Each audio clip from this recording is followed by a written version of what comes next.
Warahmatullahi wabarakatuh. Halo Akang Teteh semuanya.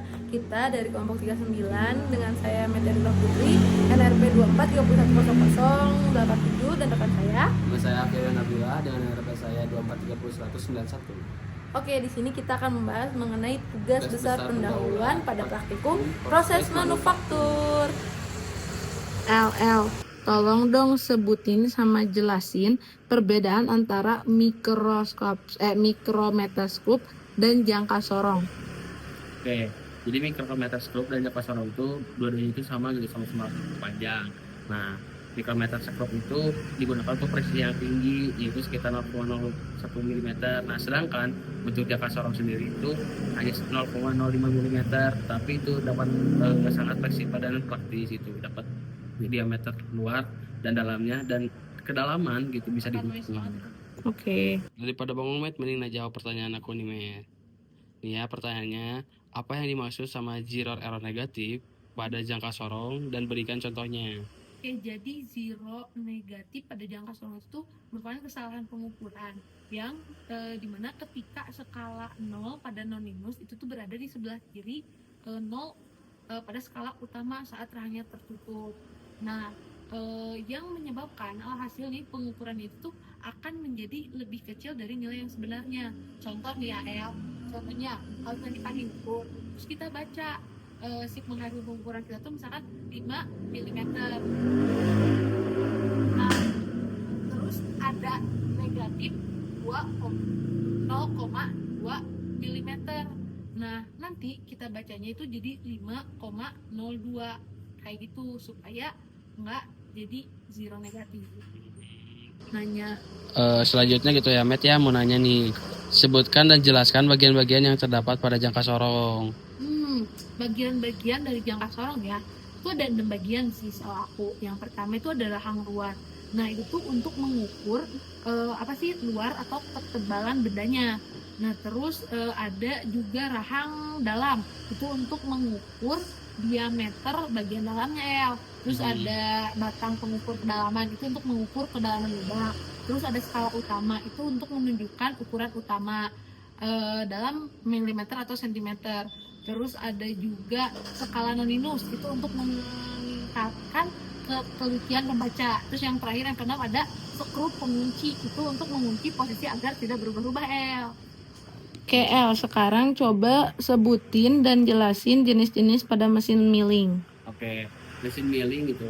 Mesin milling adalah mesin yang digunakan untuk menyayat dan membentuk benda kerja dengan pahat yang berputar. Nah, jenis-jenisnya itu antara lainnya ada mesin milling horizontal, posisinya itu sejam meja.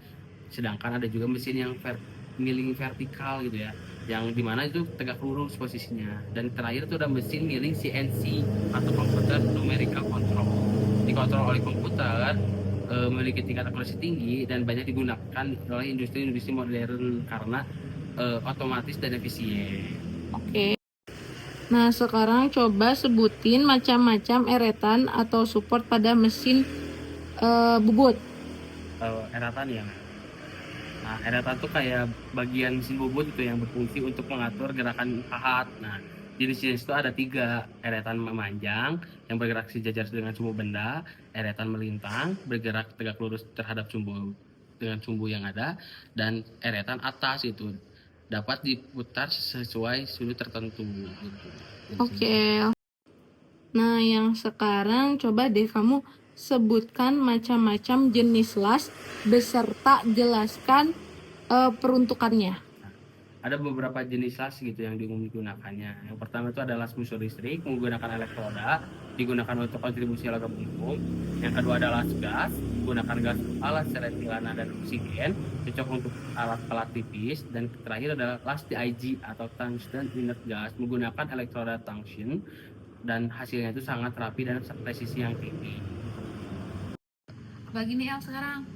Oke, jadi yang selanjutnya tuh apa yang dimaksud sama SolidWorks gitu? Oke, ini software ya. Gitu. Oke, software SolidWorks itu tuh adalah software berbasis CAD atau Computer Aided Design yang digunakan untuk membuat desain teknik dalam bentuk 2 dimensi dan 3 dimensi, L. Nah, di dalam SolidWorks Tools nih kan ada terdapat tools-toolsnya ya. Nah, tools-tools apa yang terdapat pada SolidWorks-nya gitu? Oke, yang pertama itu ada sketch, itu untuk membuat gambar 2 dimensi. Terus ada extrude untuk membuat gambar 3 dimensi atau objek. Terus ada revolve, kalau nggak salah itu untuk membuat bentuk putar. Terus juga ada cut, itu untuk memotong bagian objek. Terus ada assembly, itu untuk merakit komponen. Dan yang terakhir ada drawing untuk membuat gambar-gambar tekniknya. 1, 2, 3. Kenapa ya ini last question ya? Ya, nih pertanyaan tadinya gitu. Apa gitu yang dimaksud dengan Mastercam? Oke, kalau tadi SolidWorks berbasis CAD, nah di sini Mastercam tuh berbasis CAM, yang dimana dia tuh Computer Aided Manufacturing. Nah dia itu digunakan untuk membuat program CNC, termasuk pengaturan jalur pahat dan toolspath. Nah software ini tuh digunakan juga untuk menghubungkan desain sama produksi L. Oh gitu ya, Men. Tuh. Makasih ya, Men. Oke. Cukup sekian dari kami. Mohon maaf bila ada hal yang kurang berkenan. Terima kasih. Wassalamualaikum warahmatullahi wabarakatuh.